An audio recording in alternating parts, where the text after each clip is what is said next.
Hello everyone, Nanny Laukkanen here. Welcome to the second masterclass. Thank you so much for joining the four-part masterclass series. I hope you enjoyed the first video, which was obviously all about fear, understanding what happens when fear gets stuck in our bodies, understanding our energetic body, understanding how our brain works, and that fear does block our intuition. So today we are going to talk about intuition and really everything we have been taught about our intuition is actually wrong. There's so much more research now and the science of intuition, and that we do actually access our intuition through our heart. And today we're going to look at the different types of intuition and how we access our intuition, because we are obviously all different, and we do access our intuition in different ways. So the first point of this masterclass is there are two main types of intuition. There's what's called local and non-local. So local intuition is predominantly a biological primary gut instinct, and we're all familiar with this. We're born with it. We would have probably had many experiences throughout our lives when we had that feeling, or we just knew that something wasn't right, and that was our gut biological intuition. Now, I spoke about chakras and energy centers in the last video because we are electromagnetic beings. So we have an energetic sensitivity to all of those around us.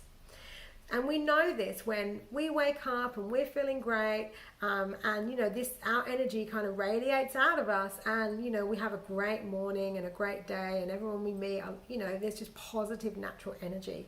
But if we wake up and we haven't slept well and we start our day banging around the kitchen, I am guilty of this sometimes.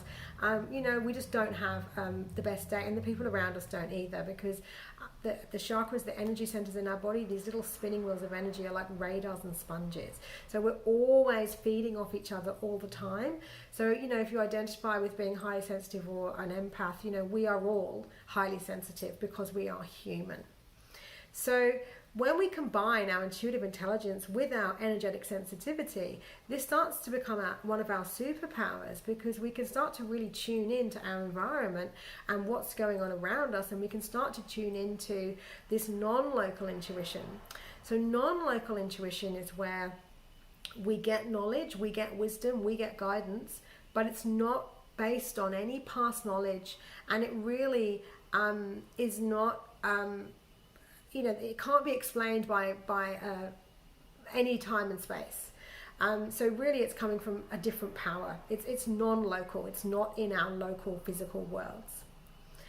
Now the HeartMath Institute talks about non-local intuition, and this knowledge really, their research, and it's an amazing website, heartmath.org. I really invite you to go and check that out. The knowledge that and the research that they've done actually teaches us that the intuition resides in our heart.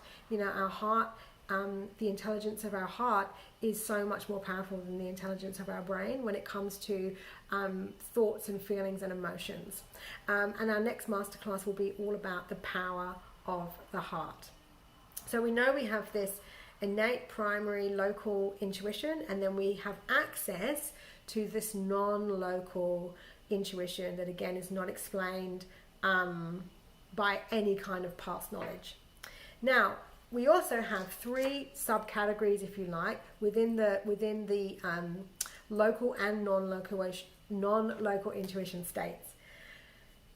Basically, there's the primary biological gut intuition, and then we move more into communion. So we're in communion with oneness, the infinite, God consciousness, however you wanted to term that.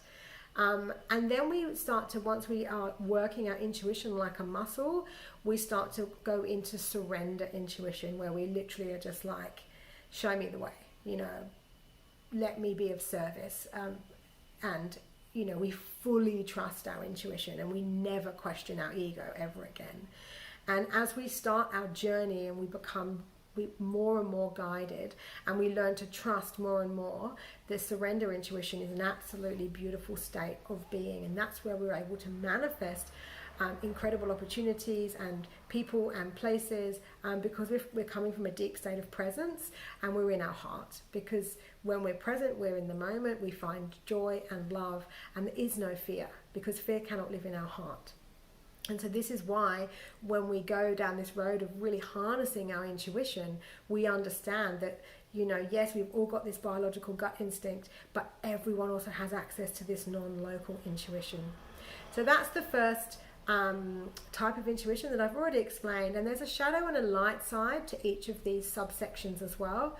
So of course, a shadow side to this sort of biological intuition is that we become very addicted to the body, mind, fear state. We are addicted to our fear, absolutely. I've recently been detoxing, and I've been taking away physical, I guess, addictions. So coffee, sugar, gluten, dairy, meat, anything that we reach for that when we're having a moment, and it's like, well, what's under that? Because it's not the chocolate we're addicted to, it's our fear. And we become very addicted to this body-mind state of fear, and that's when if we're stuck in the shadow side, it's very hard to break that cycle. So when we start to go into the light side, as we start to practice this and tune in more and more to our non-local intuition, we start to be able to tell the difference between our ego mind, which is the addiction and the fear state of why we might be doing what we're doing, and we start going into this space of inquiry, and we start to understand the difference between, well, that's just my fear, and this is guidance that's coming through that I want to respond to, and we start to understand that we're not just stuck on fight and flight response, which I spoke about in the last video, where we actually start to be able to make conscious choices when situations arise. So we understand primary.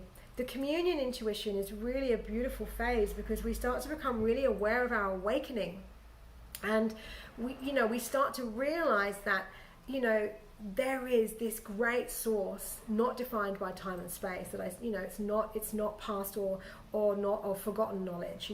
It's coming from a higher purpose, a higher it's coming from the fifth realm, the fifth dimension. So we live very much in the 3D world, but this is coming from infinite consciousness.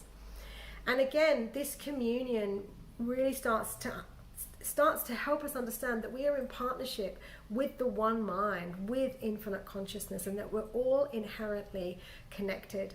And if you join the 8-week program, the Heartfuness training, not only do we understand all about our intuition and all about the heart, and we overcome our fear doing lots of meditations throughout that course, but we understand the laws of the universe and how we can then start to live our life using our intuitive intelligence and our spiritual fierceness to create an absolutely magical life. So the first law is that we are all one, and we're intricately connected, and that we can become in partnership with the one mind of God.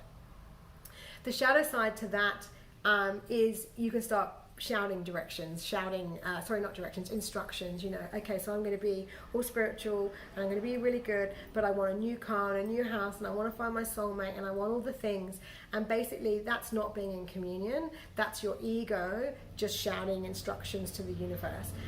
You may be able to manifest some of that into creation, but it's unlikely to be sustainable.